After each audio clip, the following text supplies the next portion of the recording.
Hello everyone, welcome to OL expert. OL expert यानी कि online learning with expert. तो आप सभी का स्वागत है टारगेट लेखपाल बैच में। टारगेट लेखपाल बैच जहां पर आप कर रहे हैं अपने यूपी ट्रिपल एससी के लेखपाल के एग्जाम की तैयारी। तो मुझे उम्मीद है कि आपकी तैयारी बहुत अच्छी चल रही होगी। और अगर आपको याद न हो तो मैं आपको याद दिला दूं कि 19 जून को आपकी परीक्षा है। किसकी? लेखपाल की। मैंने आपसे कहा था मैं डेली सेशंस में आपको ये याद दिलाता रहूंगा, क्योंकि आपको पता होना चाहिए कि किस दिन आपकी परीक्षा है। ठीक है, आज हम बात करेंगे किसकी? शेषफल प्रमेय की। यूपी ट्रिपल एससी ने अपने सिलेबस में लिखा हुआ है इस शेषफल प्रमेय के बारे में। तो जो भी चीजें सिलेबस में है, मैंने आपसे बहुत पहले ही बताया था कि जो भी पॉइंट मेंशन किए गए हैं, जो भी टॉपिक मेंशन किए गए हैं, सारे टॉपिकों पे चर्चा की जाएगी क्लास में। ठीक है, तो जो हमारा अगला टॉपिक है वह क्या है? शेषफल प्रमेय है। तो आज हम बात करेंगे शेषफल प्रमेय पर। तो जल्दी से जल्दी सेशन में जुड़ जाइए, क्योंकि आज का सेशन बहुत इंपॉर्टेंट होने वाला है और यहां से भी आपको 1 से 2 क्वेश्चन एग्जाम में देखने को मिल सकता है। ठीक है, तो टॉपिक बिल्कुल मिस नहीं करना है, अच्छे से समझना है। बहुत छोटी सी चीज है, बस एक बार समझ में आ गई तो इससे रिलेटेड किसी भी तरीके का क्वेश्चन अगर आपसे पूछा जाएगा तो आप इजीली क्वेश्चंस को सॉल्व कर सकते हैं। ठीक है, चलिए तो बढ़ते हैं सेशन में आगे। सेशन में आगे बढ़ने से पहले जो भी लोग आज हमसे पहली बार जुड़ रहे हैं उनके लिए एक अपडेट है। ये हमारे सोशल मीडिया हैंडलर्स हैं, यहाँ पर आप हमसे जुड़ सकते हैं। यह हमारा यूट्यूब का लिंक है। ठीक है, ये यूट्यूब का लिंक है, यहाँ पर आप चैनल को सब्सक्राइब कर लीजिए, बेल आइकन को प्रेस कर लीजिए। इससे बेनिफिट क्या होगा? जब भी कोई क्लास चलेगी यहाँ से आपके मोबाइल पर नोटिफिकेशन आ जाएगा और आपकी कोई क्लास मिस नहीं होगी। और आप लोगों को मैं एक बात और बता दूं कि लेखपाल के साथ ही हम लोग एसएससी रेलवेज की भी तैयारी कराते हैं। ठीक है, तो ये चीज याद रखिएगा। ठीक है, अगर आप एसएससी की तैयारी कर रहे हैं, लेखपाल की तैयारी कर रहे हैं, बहुत जल्द हम बैंक का बैच भी स्टार्ट करने जा रहे हैं, तो अगर आप इन प्रतियोगी परीक्षाओं की तैयारी कर रहे हैं तो बिल्कुल परेशान मत होइए, आप बहुत सही जगह पर हैं। आपको क्या करना है? चैनल को सब्सक्राइब कर लेना है, बेल आइकन को प्रेस कर लेना है। ठीक है, और जो भी प्रीवियस में वीडियोस पढ़ाई गई हैं, जो भी क्लासेस आपकी मिस हो गई हैं, प्लेलिस्ट बनी हुई है, प्लेलिस्ट में सारी वीडियोस अवेलेबल है। यह हमारा फेसबुक का लिंक है, यह हमारा इंस्टाग्राम का लिंक है, यह हमारा लिंक्डइन का है और यह हमारा टेलीग्राम का लिंक है। ठीक है, अब टेलीग्राम पर हमारे ऑलमोस्ट 1000 प्लस सब्सक्राइबर हो चुके हैं। यहाँ पर अच्छी डिस्कशन भी होती है। आप यहाँ पे अपने क्वेश्चंस को भी पुट कर सकते हैं। अगर आपका किसी भी क्वेश्चन में डाउट है आप यहाँ पर हमसे पूछ सकते हैं। जो फैकल्टी है यहाँ की वो टेलीग्राम पर अवेलेबल रहती है आपके डाउट को सॉल्व करने के लिए। ठीक है, तो ये सब बेनिफिट्स हैं अगर आप हम लोगों से जुड़ते हैं तो। ठीक है, तो एकदम कोई भी अपडेट अगर हम देते हैं तो वो आपसे मिस ना हो, इसके लिए आपको क्या करना है? इन सारे प्लेटफॉर्म पर आपको हमसे कनेक्टेड रहना है। ठीक, चलिए तो अब सेशन को स्टार्ट करते हैं। आज सेशन में हम बात करने वाले हैं किसकी? शेषफल प्रमेय की। अब शेषफल प्रमेय देखिए, शेषफल प्रमेय जानने से पहले आपको बहुपद के बारे में जानना बहुत जरूरी है। ठीक है, किसके बारे में? बहुपद। अब बहुपद क्या होता है? ठीक है, एक ब्रीफ डिस्कशन कर लेते हैं किस पे? बहुपद पे। ठीक है, बहुपद क्या होता है? अगर किसी भी समीकरण में, ठीक है, 2 या उससे ज्यादा बीजगणितीय पद होते हैं तो वह एक बहुपद कहलाता है। ठीक है, इंग्लिश में इसको पॉलिनोमियल कहते हैं। तो अगर कोई एक समीकरण लिखा हुआ है जहां पर 1 से ज्यादा आपके क्या है? बीजगणितीय पद हैं, तो वह आपका बहुपद कहलाएगा। जैसे मैंने कहा 4x³ plus 6x² plus 7x plus 8 is equal to 0। यह क्या है? यह आपका एक बहुपद है। क्या है? बहुपद है। आप देख पा रहे हैं यहाँ पे x³ भी है, x² भी है, x भी है, तो यह आपका एक बहुपद है ना? अब यहां से एक क्वेश्चन आपसे पूछा जा सकता है कि बहुपद की घात क्या होती है? डिग्री अगर आपसे पॉलिनोमियल की पूछी जाए तो आप कैसे बताएंगे? तो याद रखिएगा, किसी भी बहुपद में चर की जो अधिकतम घात होती है वह उस बहुपद की डिग्री कहलाती है। जैसे अगर आपके पास क्वेश्चन हो कि 8x के पावर 7 प्लस 7x के पावर 6 प्लस 3x के power 10 plus 9x² plus 8 is equal to 0, और आपसे कहा जाए कि इस बहुपद का आप डिग्री बताइए, तो इस बहुपद की डिग्री आप कैसे बताएंगे? आप क्या करेंगे? चर को देखेंगे, चर यहाँ पर x है और चर की जो मैक्सिमम घात है, जो अधिकतम घात होगी, वही आपका क्या होगा? डिग्री होगा। किसका? पॉलिनोमियल का। तो यहाँ पर अधिकतम घात कितनी है? 10 है। तो इस पॉलिनोमियल की जो डिग्री होगी, यह डिग्री कितनी होती है? 10 है। ठीक है, यह डिग्री 10 है। बात यहां तक समझ में आ चुकी होगी, सबको ये चीज समझ में आ चुकी होगी। अब चूंकि बहुपद आपके सिलेबस में नहीं मेंशन किया गया है, तो बहुपद की एक थोड़ी सी जानकारी दे देते हैं, क्योंकि शेषफल प्रमेय में इसकी जरूरत पड़ेगी, आपको जानकारी होनी चाहिए।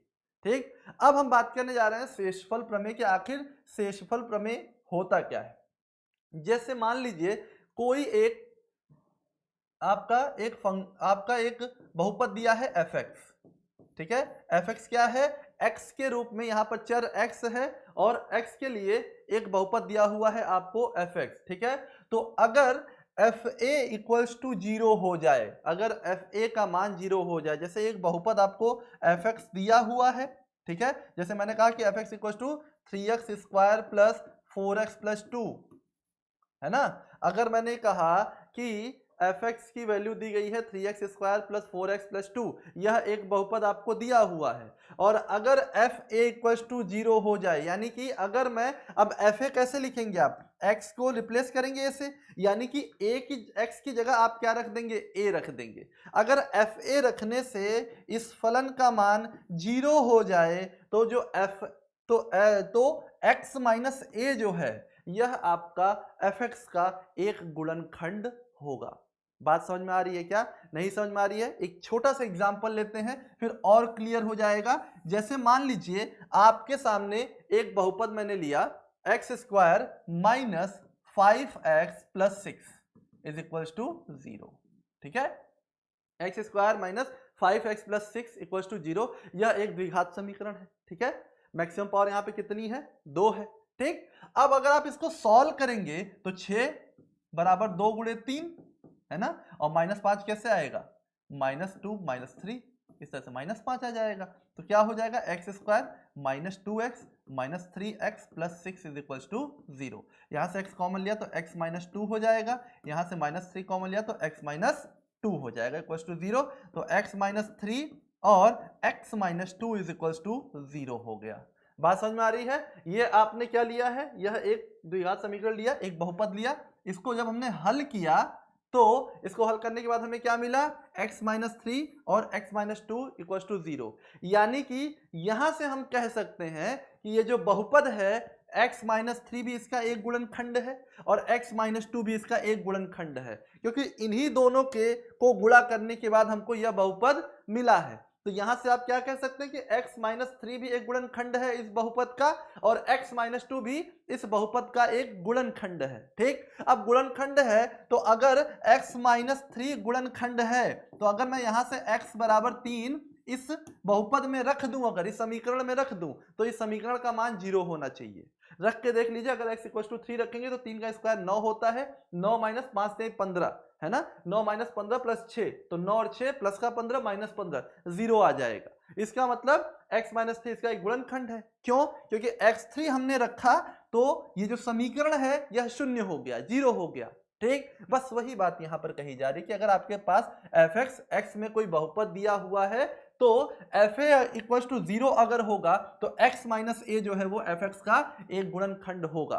तो अगर fa इक्वल टू 0 हो जाएगा तो f(x माइनस a) जो होगा, जो आपका x माइनस a होगा, इस fx का एक गुणनखंड होगा। आई होप अब आपको बात समझ में आ चुकी होगी। इसी तरह x माइनस टी भी इसका एक गुणनखंड है। ठीक, तो x इक्वल टू 2 रख दीजिए, तो x इक्वल टू 2 रखेंगे तो 2 का स्क्वायर 4 माइनस 5 गुणे 2 10, 4 और 6 10, 10 माइनस 10 0 हो जा रहा है। तो इसका मतलब क्या हुआ? x माइनस 2 भी इसका एक गुणनखंड है। तो f2 जब हमने रखा तो ये आपका जो फंक्शन है ये आपका 0 हो गया। तो जब fa इक्वल टू 0 हो गया तो x माइनस इसका क्या हो गया? गुणनखंड हो गया। बस यही है आपका शेषफल प्रमेय। ठीक है, अब इसी का वाइस वर्सा है। ठीक, तो अगर fx को हम x माइनस a से विभाजित करें तो शेष मिलेगा fa। ठीक, यानी कि fa जो यहाँ पे है क्या है? वो 0 है। यानी कि जब हम x माइनस a से fx को भाग देंगे तो शेष 0 होगा। शेषफल प्रमेय यही कहता है। ठीक, कि अगर किसी बहुपद का गुणनखंड x माइनस a है तो fa इक्वल टू 0 हो जाएगा। ठीक है, बात समझ में आ रही होगी। इसलिए एफ एक्स एक्स माइनस ए से पूर्णतः विभाज्य है, इसलिए एक्स माइनस ए जो है वो एफ एक्स का एक गुणनखंड होगा। बात समझ में आ गई। तो अगर गुणनखंड है तो ऑब्वियस सी बात है, जब मैं x माइनस 3 से इसमें भाग दूंगा, इस समीकरण में भाग दूंगा, तो क्या मुझे कोई भी रिमाइंडर यानी कि शेष मिलेगा? नहीं मिलेगा। क्यों? क्योंकि x माइनस 3 इस बहुपद का एक गुणनखंड है। तो बात समझ में आ चुकी होगी। शेषफल प्रमेय क्या कहता है कि यदि एफ एक्स एक्स में एक बहुपद है और एफ ए इक्वल टू 0 है, तो जो x माइनस ए है वह इसका एक गुणनखंड होगा। यानी कि अगर मैं इस फंक्शन एफ एक्स को x माइनस ए से डिवाइड करूंगा तो जो हमारा शेषफल आएगा वो 0 आएगा। तो कहने का मतलब क्या हुआ, आपका ये जो फंक्शन है यह x माइनस ए से पूर्णतः विभाज्य है, और होना भी चाहिए। क्यों? क्योंकि जो x माइनस ए है वह इस फंक्शन एफ एक्स का गुणनखंड है। बस इतनी सी बात आपको जाननी है शेषफल प्रमेय में। तो मुझे उम्मीद है कि आपको शेषफल प्रमेय समझ में आ गया होगा। चलिए अब यहां पर एक बात नोट कर लीजिएगा कि देखिए कभी कभी एग्जाम में क्वेश्चन इस तरह से पूछा जाता है, ठीक है, अगर एफ एक्स एक बहुपद है और f minus a equal to 0 है, तो याद रखिएगा x plus a f x का एक गुणनखंड होगा। जैसे अभी आपने देखा था कि एफ ए जब 0 था तो f x माइनस ए गुणनखंड होता था, तो अभी तो यहाँ f माइनस ए आ गया ना, ठीक है, तो ये क्या हो जाएगा, f x प्लस ए हो जाएगा। तो अगर इस तरह से क्वेश्चन आ जाए तो कंफ्यूजन बिल्कुल भी नहीं होनी चाहिए, ठीक है। तो अगर एफ ए इक्वल टू 0 है तो एफ एक्स माइनस ए एक गुणनखंड होगा, अगर एफ माइनस ए 0 है तो एफ एक्स प्लस ए गुणनखंड होगा, और अगर f minus b by a equal to 0 है ना, तो ए एक्स प्लस बी, यहां से क्वेश्चन बनेगा, याद रखिएगा इंपॉर्टेंट है कि अगर f minus b by a fraction में अगर दिया जाए, है ना, तो f minus b by a अगर 0 है तो याद रखिएगा ए एक्स प्लस बी जो होगा वो एफ एक्स का एक गुणनखंड होगा, ठीक है। तो अगर f minus a equal to 0 हो तो x प्लस ए गुणनखंड होगा फंक्शन का एफ एक्स का, और अगर f minus b by a equal to 0 हो तो ए एक्स प्लस बी आपका एफ एक्स का एक गुणनखंड होगा। यही आपका शेषफल प्रमेय है, इसी को आपको याद रखना है, ठीक है। अब आइए कुछ प्रैक्टिस एग्जांपल कर लेते हैं, जिससे हमें यह समझ में आएगा कि एग्जाम में किस तरह से क्वेश्चन आएंगे और कैसे उनको अटेम्प्ट करना है। जैसे यहाँ पर क्वेश्चन है आपका कि दर्शाइए कि x माइनस 2 बहुपद 2x square minus 5x plus 2 का एक गुणनखंड है। अब आपको मैंने क्या बताया था शेषफल प्रमेय के द्वारा, शेषफल प्रमेय क्या कहता है कि अगर x माइनस ए एफ एक्स का गुणनखंड होगा, अगर एफ एक्स माइनस ए, है ना, एफ एक्स का गुणनखंड होगा तो जो एफ ए होता है वो 0 होता है। बात समझ में आ रही है, एफ ए 0 होता है, तो अगर x माइनस 2 है, तुलना करेंगे तो यहाँ पे a का मान कितना आ जाएगा, 2। अब इसी फंक्शन में आप इस बहुपद में f ए की जगह x की जगह 2 रख दीजिए, तो रखिए, देखिए क्या आता है, 2 गुणे 2 का स्क्वायर माइनस 5 गुणे 2 धन 2, ठीक है। तो यहाँ पे कितना आ जाएगा, 2 का स्क्वायर कितना आएगा, 4, तो 2 चौके 8 हो जाएगा, माइनस 10 प्लस 2, तो 8 और 2 10 माइनस 10 0। जी हाँ, तो f2 रखते ही ये 0 हो गया, इसलिए x माइनस 2 बहुपद का गुणनखंड है,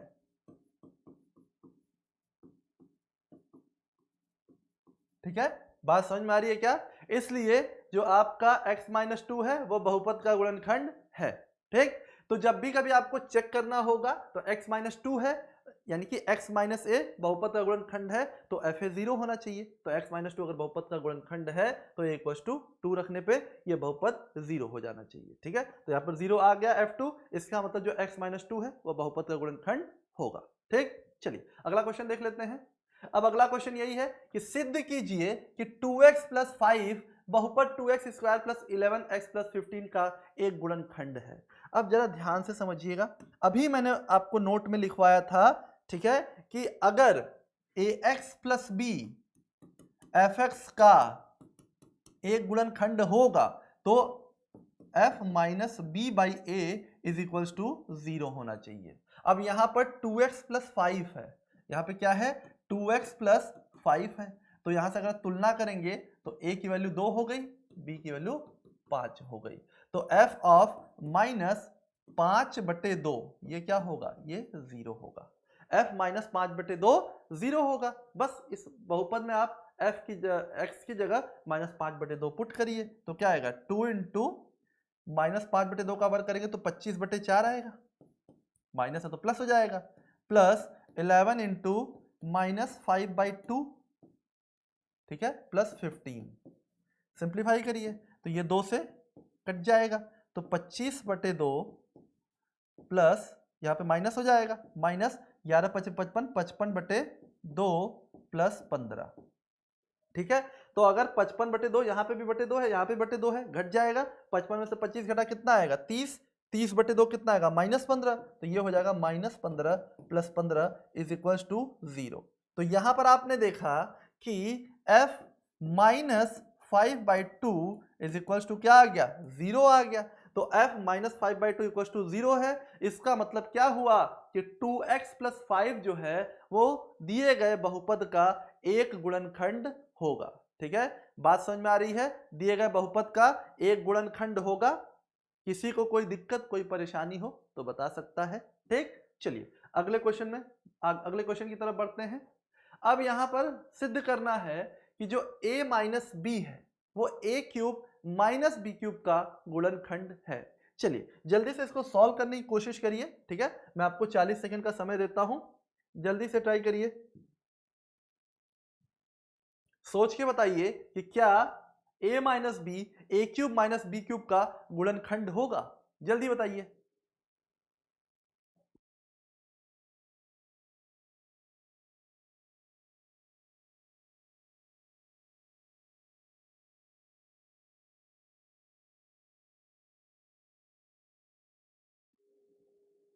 जल्दी से बताइए, सोचिए, आपने आइडेंटिटीज में इसको पढ़ा होगा, ठीक है। a³ माइनस b³ का गुणनखंड बताना है आपको, a माइनस बी है कि नहीं। चलिए 40 सेकंड हो चुके हैं, बहुत ध्यान से देखिएगा। अगर आपको याद हो तो a³ माइनस b³ होता क्या है, a³ माइनस b³ का फॉर्मूला बताइए क्या होगा, a minus b a² plus b² plus ab, यही तो फॉर्मूला होता है a³ माइनस b³ का। यानी कि ये a³ माइनस b³ क्या है, इन दोनों का गुणनफल ही तो है, a minus b into a² plus b² plus ab, गुणा करेंगे आपका a³ माइनस b³ आ जाएगा। बात समझ में आई क्या, बात समझ में आ गई होगी। तो ये जब गुणनफल है तो ये इसका गुणनखंड तो होगा ही, तो यहां से a³ a माइनस बी जो है वो आपका a³ माइनस b³ का गुणनखंड होगा, ठीक। अब यहाँ पे आपको पूरा प्रूफ नहीं करना है, ये मैंने समझाने के लिए दिया है। आपको ऑप्शन में देखने को मिलेगा, है ना, आपको a³ माइनस b³ का फॉर्मूला पता है, आप यहाँ से देख सकते हैं कि यह a³ माइनस b³ इन दोनों को गुणा करने पर मिलेगा हमें, तो चूंकि यह इसके गुणनफल से प्राप्त हो रहा है तो यह इसका एक गुणनखंड तो होगा ही। जैसे मैं कहूं कि 6 है, 6 को हम लिख सकते हैं 2 × 3, ठीक है, तो 2 इसका गुणनखंड नहीं होगा, 3 इसका गुणनखंड नहीं होगा। बस यही कॉन्सेप्ट यहाँ पे लगाना है आपको। बात समझ में आ रही है क्या सबको, किसी को कोई दिक्कत कोई परेशानी हो कमेंट सेक्शन में बता सकता है, ठीक है। चलिए अगला क्वेश्चन देखिए। अब यहां पर आपसे कहा जा रहा है कि यदि x माइनस 3 और x प्लस 4 दोनों ही fx के एक मात्र गुणनखंड हैं तो fx ज्ञात कीजिए। अभी आपको मैंने एक एग्जांपल बताया था, देखिए जितने टाइप के क्वेश्चन पूछे जा सकते हैं शेषफल प्रमेय से, सारे टाइप के क्वेश्चन मैं यहां पर आपसे डिस्कस कर रहा हूं, ठीक है। तो आज का ये टॉपिक बहुत इंपॉर्टेंट है, बहुत बड़ा टॉपिक नहीं है, बहुत छोटा सा टॉपिक है, छोटी सी अंडरस्टैंडिंग डेवलप करनी है, ठीक है, कि अगर f = 0 है तो fx माइनस a बहुपद का गुणनखंड होगा, यही शेषफल प्रमेय है, ठीक है। तो यहां पर मैंने आपको बताया था कि जो x² माइनस 5x प्लस 6 था इक्वल टू 0, जब हमने इसको सॉल्व किया था तो क्या आया था x माइनस 2 और x माइनस 3 इक्वल टू 0। तो इस बहुपद के यही दो गुणनखंड तो थे, यही दो गुणनखंड थे ना, इससे अलग कोई गुणनखंड तो होगा नहीं। तो बस वही कंडीशन यहां पर भी है कि अगर आपको दो गुणनखंड दिए हुए हैं, क्या x माइनस 3 और x प्लस 4, ये दो गुणनखंड आपको दिए गए हैं, तो जो बहुपद होना चाहिए, अगर ये दोनों किसी बहुपद के गुणनखंड है तो इन दोनों को अगर मैं गुणा कर दूं तो क्या मुझे बहुपद नहीं मिल जाएगा, सोच के बताइए। अगर मैं इन दोनों को गुणा कर दूं तो क्या मुझे बहुपद नहीं मिल जाएगा, बिल्कुल मिल जाएगा। तो यहां पर आपको क्या करना है, बस इन दोनों को गुणा कर देना है। तो x से x किया तो x² plus 4x minus 3x plus minus 12, minus plus minus हो जाएगा, तो यहाँ पे क्या आ जाएगा, यहाँ पे आ जाएगा प्लस का 4x माइनस का 3x, ठीक है, यहाँ पे प्लस का x आ जाएगा, तो x square plus x minus 12, यही आपका बहुपद है जो आपको ज्ञात करना था। ठीक है, बात समझ में आ रही होगी। चलिए एक क्वेश्चन और देखते हैं। यहां पर कहा जा रहा है कि x minus 1 x square minus 5qx plus 4q का गुणनखंड है, तो q का मान ज्ञात कीजिए। अब यहां से कैसे करेंगे, देखिए x माइनस, बहुत ध्यान से देखिएगा, अगर x माइनस 1 एफ एक्स का गुणनखंड है ना, तो इसका मतलब f1 क्या होना चाहिए, 0 हो जाना चाहिए। f1 रखिए तो 1 का square minus 5 into 1 into x plus 4 into 1 equals to 0, तो 1 माइनस 5x, यहाँ पर 5q होगा ना, x की जगह 1 इंटू क्यू, ठीक है, प्लस 4 इंटू 1, 4 इंटू क्यू है ना, ये q है ना, 4q, तो 1 minus 5q plus 4q is equals to 0। तो यहाँ पे अगर मैं बात करूं तो यहाँ माइनस 5q है, यहाँ प्लस 4q है, तो यहाँ क्या बचेगा, 1 minus q is equals to 0 बचेगा, माइनस 5q है ना, तो q की वैल्यू क्या आ गई, 1। तो अगर x minus 1 x square minus 5qx plus 4q का गुणनखंड होगा, तो याद रखिएगा कि जो q की वैल्यू होगी वो होगी 1। ठीक, जो भी गुणनखंड है आपको उसके अकॉर्डिंग शेषफल प्रमेय लगाना है और शेषफल प्रमेय लगाकर सॉल्व कर देना है कि अगर x minus a F x का गुणनखंड है तो जो f1 होगा वह 0 होगा। ठीक, तो बस x माइनस 1 गुणनखंड है तो f1 0 होगा, f1 0 लगा दिया हमें, क्योंकि हमें वैल्यू मिल गई। बात समझ में आ रही है कि नहीं? इसी तरह से क्वेश्चन बनेंगे आपसे। चलिए अगला क्वेश्चन देख लीजिए जल्दी से। मैं पहले बता दे रहा हूं, सेशन आज का छोटा होने वाला है, टॉपिक सिंगल लिया है मैंने, ठीक है। अब मैथ आपका लगभग खत्म हो चुका है, इस टॉपिक के बाद आपका मैथ 98% खत्म हो चुका है, बस एक टॉपिक बचा हुआ है, ठीक है, वो भी नेक्स्ट क्लास में कवर करा दिया जाएगा और आपकी मैथ खत्म। इसके बाद हम केवल प्रैक्टिस करेंगे, प्रैक्टिस प्रैक्टिस और प्रैक्टिस ही करेंगे, ठीक है। अब यहां पर आपसे कहा जा रहा है कि x minus 4 x square minus P x plus 12p का गुणनखंड है, तो p का मान ज्ञात कीजिए। चलिए अभी समझाया था मैंने कैसे करेंगे, जल्दी से इसको सॉल्व करेंगे। 40 सेकंड का समय देता हूं मैं आपको, ठीक है, वैसे तो 20 सेकंड में बन जाना चाहिए, लेकिन चलिए देखिए, बताइए जल्दी 40 सेकंड में।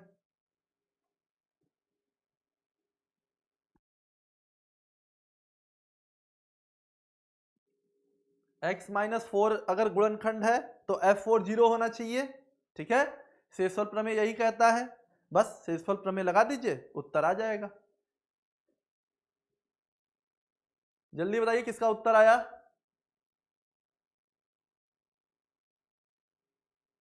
थोड़ा कमेंट देखने में दिक्कत हो रही है मेरे को, तो अगर मैं किसी का नाम ना ले पाऊं तो कोई नाराज ना हो जाए, है ना। चलिए 40 सेकंड ओवर हो चुका है। मैंने आपको अभी समझाया था कि अगर x माइनस 4 एफ एक्स का गुणनखंड है तो f4 0 होगा। f4 रखिए यहाँ पे, तो 4 का स्क्वायर माइनस 5 गुणे 4 गुणे p प्लस 12 गुणे p बराबर क्या होना चाहिए, 0 होना चाहिए। तो 20 minus 20p plus 12p is equal to 0। सही है, सॉरी यहाँ 20 कैसे होगा, 4 का स्क्वायर 16 होगा ना। 16 minus 12p plus 8p equal to 0। अब ये कितना आ जाएगा, 16 minus 8p is equal to 0। तो यहाँ से कह सकते हैं कि 8p का मान कितना होगा, 16, तो p का मान कितना आ जाएगा, 8 दूनी 16, तो p का मान आ जाएगा 2। तो अगर x माइनस 4 इस बहुपद x square minus 5px plus 12p का गुणनखंड है तो जो p का मान आएगा वो आएगा 2। बात समझ में आ रही है क्या? चलिए आगे बढ़ते हैं। अब यहां पर आपसे कहा जा रहा है कि यदि fx 2x प्लस 7 से विभाज्य है तो शेषफल क्या होगा। 20 सेकंड का समय दे रहा हूं मैं आपको, सोच के उत्तर दीजिएगा। इसका उत्तर अगर आपने सही दे दिया तो मुझे समझ में आ जाएगा कि आपको शेषफल प्रमेय समझ में आ गया। यहां पर क्वेश्चन आपसे पूछा गया है कि अगर fx 2x प्लस 7 से विभाज्य है तो शेषफल क्या होगा। जल्दी से बताएंगे कि शेषफल क्या होगा, है ना, अगर जो fx है वो आपका 2x प्लस 7 से विभाज्य है। अभी तक उत्तर आ जाना चाहिए था, आया नहीं। सिंपल सा है, बहुत लॉजिकल क्वेश्चन है और बहुत इजी क्वेश्चन है। अगर ये फंक्शन है ना, ये जो बहुपद है, अगर इस 2x + 7 से विभाज्य है, जब विभाज्य है तो शेषफल क्या आएगा? 0 आएगा। मैं कह रहा हूं कि 8 जो है वो 4 से विभाज्य है, तो शेषफल क्या आएगा? जब विभाज्य है, डिविजिबल है, इसका मतलब रिमाइंडर 0 है। तो जब रिमाइंडर 0 है तो यही आपका आंसर होगा, शेष क्या होगा? आपका 0 होगा। बात समझ में आ गई? अगर fx 2x + 7 से विभाज्य है तो क्या होना चाहिए? शेषफल 0 होना चाहिए। क्यों? क्योंकि आपका जो बहुपद है वो विभाज्य है। बात समझ में आ गई होगी। बहुत इजी क्वेश्चन था, जानबूझ के डाला था मैंने कि जरा पता चले कि कुछ समझ में आ रहा है कि नहीं आ रहा है। ठीक है, तो मुझे उम्मीद है कि शेषफल प्रमेय आपको समझ में आ गया होगा। तो आज के सेशन के लिए इतना ही। मिलते हैं अगले सेशन में कुछ अच्छे प्रैक्टिस क्वेश्चंस के साथ। तब तक के लिए पढ़ते रहिए, अपना ख्याल रखिए और ढेर सारी प्रैक्टिस करते रहिए।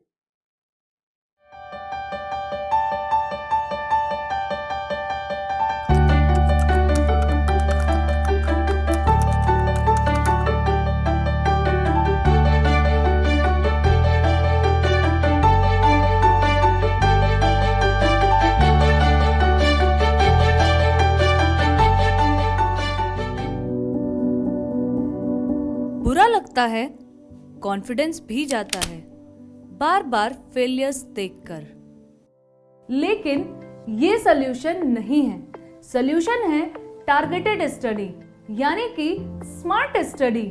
इसीलिए हम लेकर आ रहे हैं दोपहर 12 बजे से शाम 4 बजे तक टारगेट लेखपाल बैच, जिसका टारगेट है आने वाली लेखपाल की परीक्षा में आपको सफलता दिलाना। इस बैच की शुरुआत होगी दोपहर 12 बजे से जीएस के साथ।